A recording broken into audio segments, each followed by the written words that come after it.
Chilchuck has this journey of discovery in Season 1 of Delicious in Dungeon where he confronts the reality of love. He had cultivated the persona of a cool-headed professional at the beginning of the story who keeps his personal life separate from work and even secret from his party, and he's earned a broader reputation on the island for being sort of a cynical, money-grubbing operator. But this reputation never really lined up with Chilchuck's actions as we observe them. There was never any purely professional, profit-oriented incentive for Chilchuck to join Laios and Marcille when they returned to the dungeon in search of Falin. If anything, that was a bad business decision, but Chilchuck joined them anyway because he cares about his friends. However, and strange as it may sound, Chilchuck actually struggles to admit this to himself because he's so committed to this cynical persona of the mercenary picklock who keeps his personal affairs separate from work. But there's a very precise moment in the story where Chilchuck can no longer maintain this illusion to himself, and he's forced to confront the fact that his work has very much become a personal affair. It happens shortly after the party resurrects Falin and she's abducted by the Mad Mage.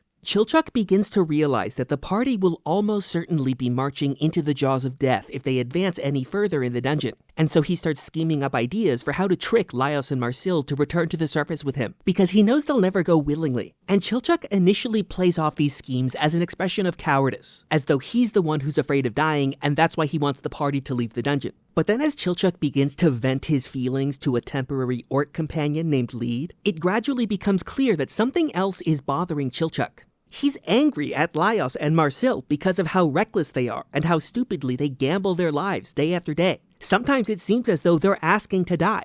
And as Lead listens to Chilchuck vent these feelings, it gradually dawns on her that Chilchuck isn't a coward after all. The reason he wants to return to the surface with his party isn't because he's afraid, or at least not afraid for himself. It's because he's afraid for his friends, that they're the ones who are going to die. And he's angry with them because it feels like there's nothing he can do to curb their reckless behavior, except to lie to them so they'll return to the surface. But Lead understands that there is one other thing that Chilchuck can do. She suggests that he should just be honest, and he should tell his friends how much he cares for them and how he's afraid for them. And they'll listen to him and change their behavior if they know he's speaking from a place of love.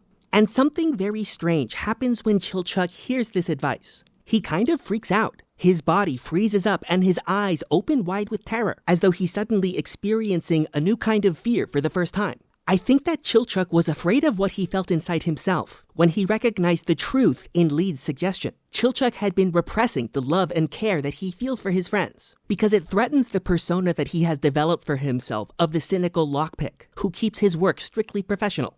And it was scary for Chilchuck to realize that this persona had dissolved long ago, and he wasn't really working anymore. He's fighting to protect everything he cares about, because as terrible as it is to admit, Chilchuck cannot live without his friends.